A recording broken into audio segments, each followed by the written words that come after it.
Hey guys, welcome back to my channel. Today's gonna be a little bit more casual, and hold on, I'm gonna zoom you guys out a little bit. Okay, today's gonna be a little bit more casual because this week has just been going insane, and I just decided I would talk about it and sort of have this video be like a chit chat, like what I've catch up, what I've been doing. I want to talk about surrogacy. I want to talk about school. I'm literally eating the mint chocolate cookie, and I hate mint, but I need ice cream. You know when you just have like weeks where it's like, oh, okay, Monday, yeah, that day's kind of crappy, but then like Tuesday rolls around and you're like, oh, Tuesday should be better, and it's not. Yeah, that's sort of what I'm experiencing. I feel like other people are also experiencing this because I was watching a couple of other people on YouTube, and they were like, I don't know, they were just like dropping things and having like weird like fail days or whatever, and I was like, there must be something. The moon is about. Hold on. Today we also had a feeding and swallowing consultation, or like a third consultation with my youngest son. I haven't really mentioned this too much on my channel, but he actually had a swallowing and chewing issue, and I noticed it pretty much like right away because he was having a lot of trouble nursing, slash I was having like a lower milk supply. Kind of a volume is like the wrong word, but I just noticed that his nursing and my milk supply was a lot less and a lot different than my son, my eldest son. Obviously, like each child is going to be different, but I was always like noticing that he just had trouble eating. And then when we started introducing solids, he like literally couldn't eat. Like he would just choke, gag. I don't know, like it just was weird. And like he maintained his weight, but it was like just little little tiny ticks, you know? So like he wasn't falling off the growth chart, so the doctors were kind of like, yeah, nothing's wrong. But me being a parent, I was like, I think there is something wrong.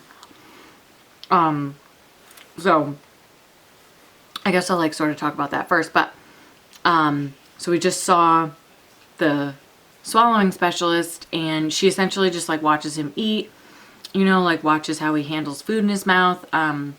He has had a physical therapist in the past.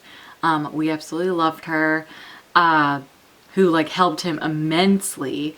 And then we stopped because we thought his progress had gotten really good, and it was really good, but now it's kind of like plateaued.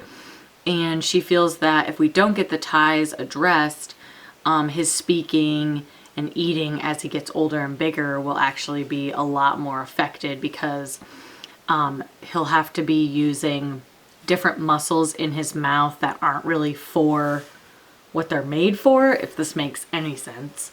And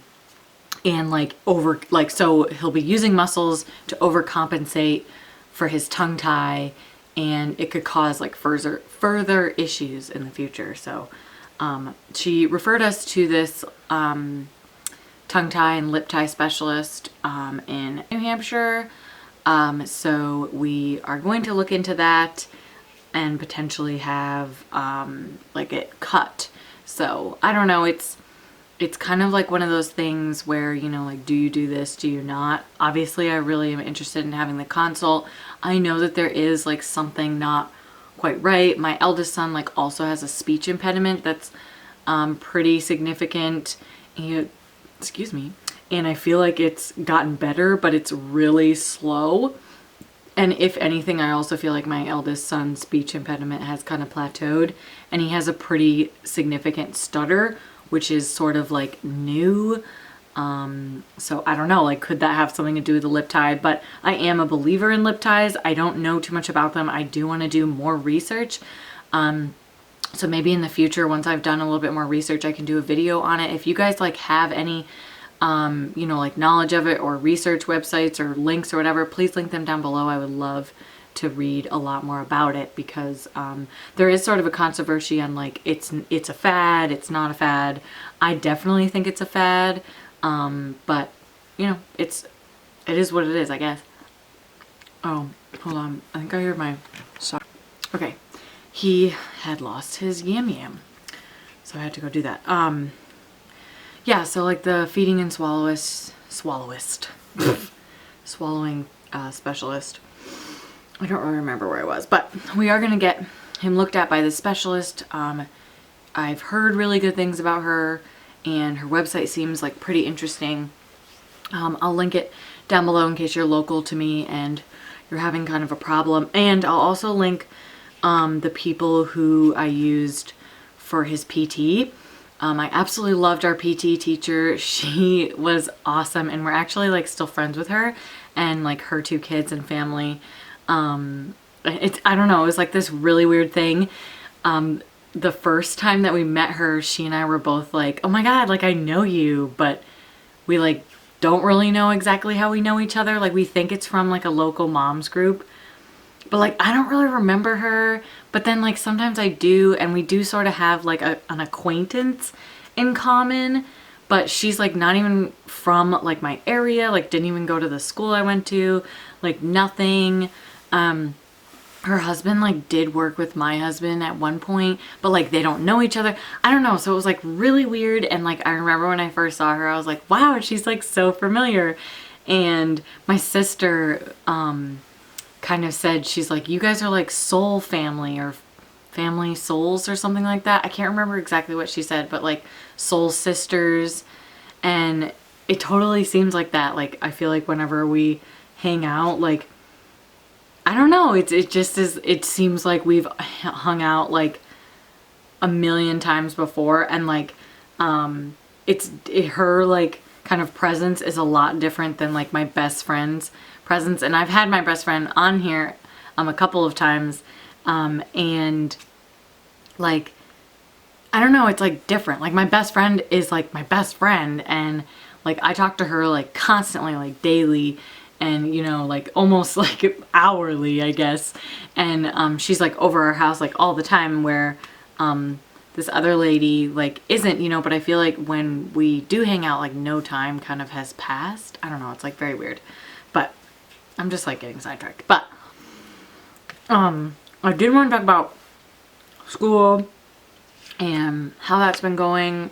I did my first clinical this weekend. It was intense. Like, it was good. Like I'm really proud of myself for doing so well and for like sticking with it and stuff. But it's definitely intense, and it definitely like makes me, since I am like training to become an LNA, and we're working in long-term care, in a long-term care facility, so like a nursing home. You know, it's hard to like see these residents, you know, like this, and it definitely like, I'm like losing words. It definitely makes me want to work in labor and delivery / midwifery field, just because like I like that side of healthcare, which is, you know, fine and stuff, but you know, it's just sad like seeing, like I helped this one woman like bathe, and you know, they are essentially like infants, just bigger. Like, you know, she couldn't do a lot of the stuff, and I was like helping her do it. And you know, and it's like an infant, like they can't really help, you know, themselves as well. And so it's just interesting how you start out that way and then you kind of like end that way as well. So it's just, I don't know, it was an interesting observation. But the biggest thing has been time.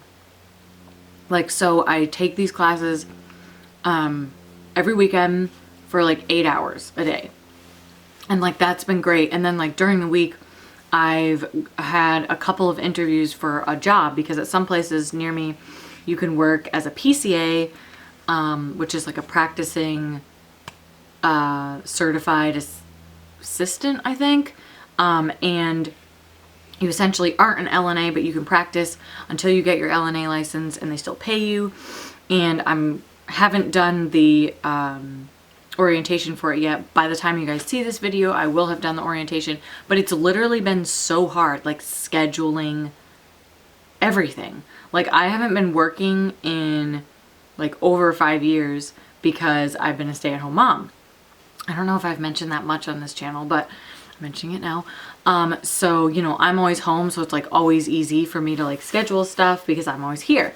And like my husband works full time, and you know, he works a lot so that I can stay with the kids, and so that we don't have to put our kids in daycare, because we don't want to put our kids in daycare, and daycare is so expensive, excuse me, anywhere, and we don't feel that it's that it makes sense for me to go back to work full time just to be paying to put our kids in full-time daycare, or one kid now in full-time daycare. Like, it doesn't financially make any sense, even though like having one income is also I can't speak, is also rough. It's like, I think when two parents work full-time and then like the kids are in daycare, and this doesn't like go to like school, because that's different. You don't like pay for that really out of pocket, like that's a tax thing. So it's not the same. But like if you pay for daycare, you're literally just paying for time. Like, that's what I feel like you're paying for as a parent. Like, you're paying for extra time to like go to work and like have time to work, because I don't know, like, I'm probably not making any sense, but it just doesn't make any sense to me. Like, it just doesn't make sense. But it makes sense that you do get more money, but I don't feel like you retain much because it all goes to daycare. Anyways, but I'm totally sidetracking. But it's so hard to schedule anything. Like, we do have family members to watch our kids, but they all work like full time. Like, they work. So that's not like bad, because we work, like, we want to work full time. My husband works full time. I literally cannot work full time right now because somebody needs to bring the kids to school, somebody needs to pick them up, somebody needs to bring them to their appointments, somebody needs to, you know, keep the house going, keep everything running. And it's like, you can't do that if you're not around, you know. And it just boggles me how it's so difficult to have kids. It's like almost a hindrance, which is really like upsetting and hurtful to say and think, but it's like a hindrance nowadays almost. And it shouldn't be that way. Like, I know it's not that way in like other countries, but like in America, it can be really hard to like raise kids financially and emotionally. Like, that goes, you know, anywhere, but like, it's really hard because I feel like the support really isn't there for families, and that's really upsetting. Like, it's just really upsetting. And I've been trying to schedule my orientation. I also have this other meeting at my local hospital. They have like a doula program that I'm trying to look into to kind of get my foot in the door with that hospital, so that I can at some point be working in labor and delivery as either an LNA or an RN, like, you know, whatever. Like, but right now, like LNA, you know, I kind of am one of those people who puts like a billion things on their plate and then is like, oh my God, I'm doing too much. Like, why am I freaking out? That's just what I do. I feel like if I don't like put all these things on my plate, then I don't know, I just don't feel like I'm contributing to society, I guess. But, where was I? I'm jumping around and I'm really sorry, but it's been so hard to schedule stuff. So for this new job that I have the orientation for, it's at an assisted living, and I gave them my availability of working nights, essentially. Not overnights, but like evening shift. So from like a 6 p.m. to like an 11 p.m. shift. And like I couldn't do like a 3 to 11 because somebody needs to be here to like pick up my son, and you know, my husband works till like 4:30, so you know, I'm not paying somebody to watch them for like 2 hours. Like, I feel like that's, I don't know, it's just like pointless to me. I just feel like it's pointless. And then, you know, how is that, like, what if that person's not reliable? Like, then you're screwed, you know?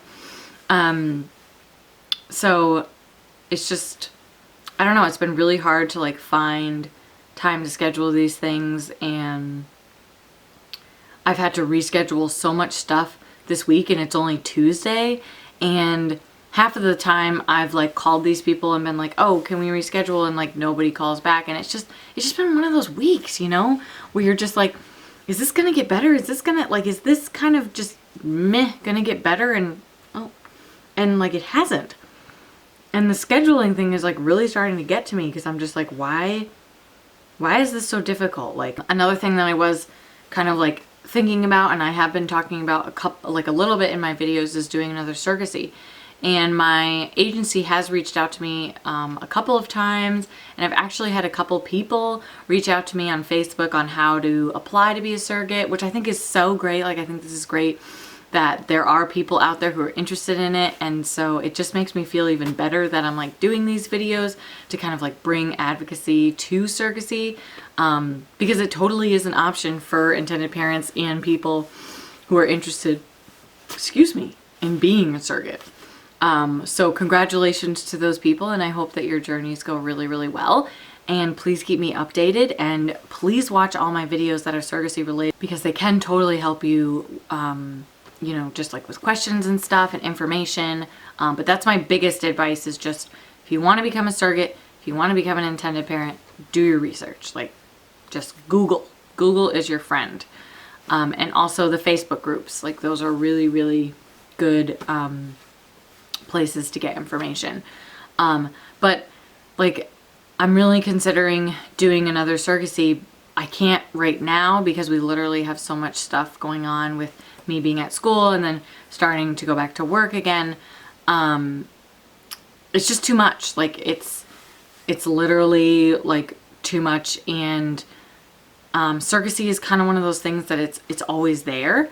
So, you know, I could go and, you know, be a surrogate in like 2 or 3 years and it would be fine. Like I'm almost 30. That's in February. So, you know, I still have a lot of time. And I did call a couple of other agencies and kind of like reached out to them just to like see what else was out there. I felt that it was important to kind of like, you know, test the waters, so to speak.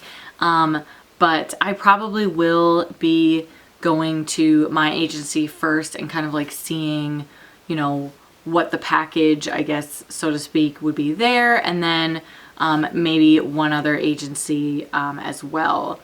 I was looking into Surro Surrogacy, which is a bigger agency. It's one of like the biggest agencies, and it's one of the oldest agencies. I'll have their information linked down below. And then Family Makers Surrogacy is the one that I originally used, and they're a lot smaller and a little bit more personal. Not to say that Surro isn't at all, but Family Makers is just smaller, so it just, you know, there's a little bit less kind of noise over there. But, you know, I don't know, like maybe some more noise like might be good. You know, it's really hard to tell. I was considering going independent, but, you know, it just, I don't know, like, I feel like the independent route is great because you don't have, you know, the intended parents don't have to pay for an agency. So you're kind of doing a service to the intended parents. My sort of view on that is that you're putting yourself as the surrogate at a slightly higher risk. And I feel like as a surrogate, you're already doing them a really big service of like providing them with a uterus and a baby. So I think kind of, you know, making sure that yourself and your family is safe is a little bit, you know, more of a priority than their financial pocket, if that makes sense. Because my mom really put this a good way, you know, like there is no financial price like for a baby. If you like want a baby as an intended parent, like money's not a problem because like you work through that. And there's so many like things that intended parents can do to you know, get the money for surrogacy. And there's so many surrogates that do go independently, and that's totally fine and great. And I think that that is a safe route. Just for me personally, I'm just not sure if I want to do that route. I would really have to like find that special intended parent, and those intended parents would also have to be like super educated with the process. Like I wouldn't want them to be like first time intended parents because they don't know anything about the process, and I just don't want to be like that much of a teacher and like hold that much responsibility on my back, if that makes sense. Just because surrogacy is a lot, and it's a lot emotionally, it's a lot physically. So, and you're giving up like 2 years of your life essentially to this other family.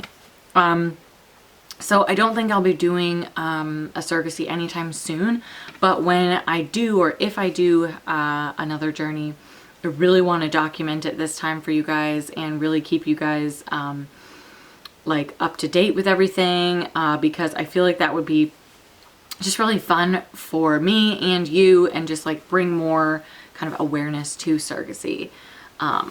And I am still exclusively pumping. I have dropped down to 5 pumps per day now, because 6 was just too much with school. I might, when school ends, be able to like add that 1 more pump, but I am maintaining my supply pretty well. This week I've just had like clog after clog after clog, and then this weekend I had some thrush, but I was able to get rid of it with the all-purpose nipple ointment, which I'll link that down below. That stuff is just a godsend. Mama Alia here on YouTube was the one who told me about it. I actually watch her channel. I'm a huge fan of her.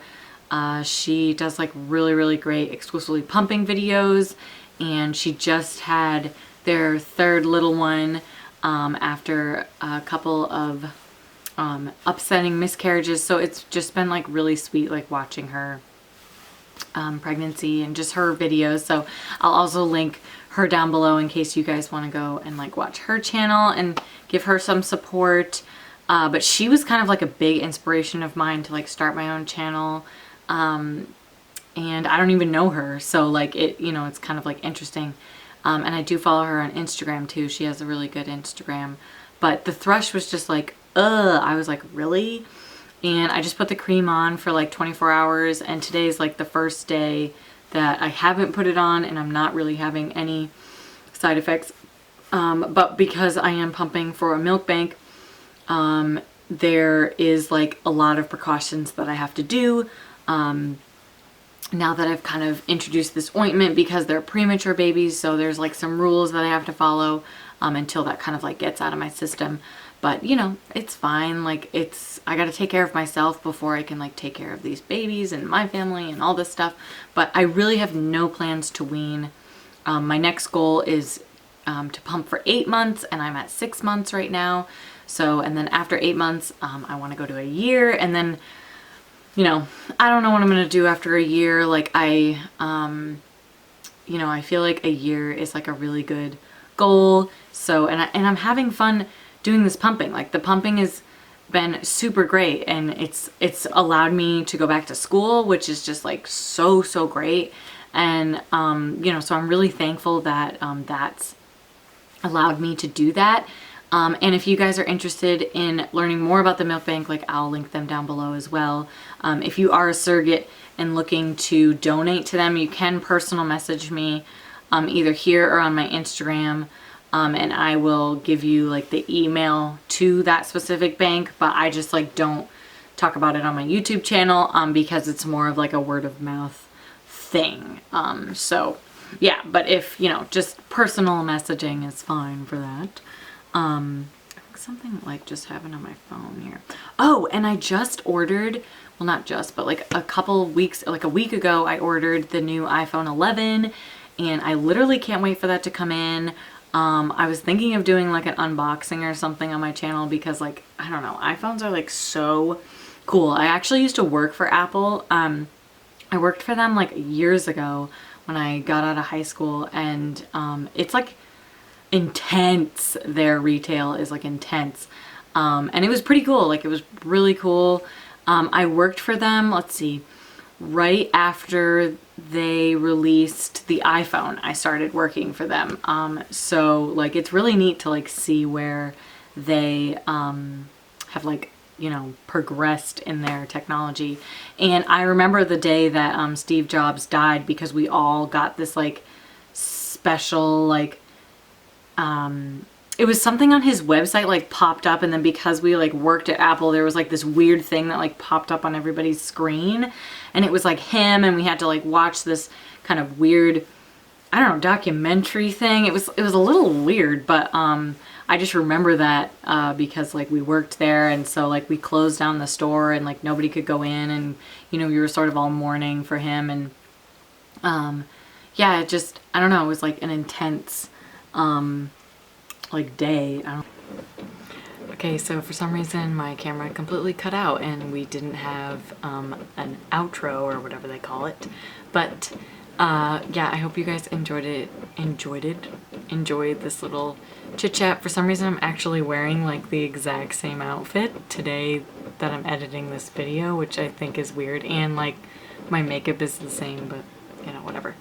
It's just, it is what it is. But I hope you guys enjoyed today's video, and if you have any other requests or anything, just comment down below, and as always, everything is linked down below, and I will see you guys in my next video.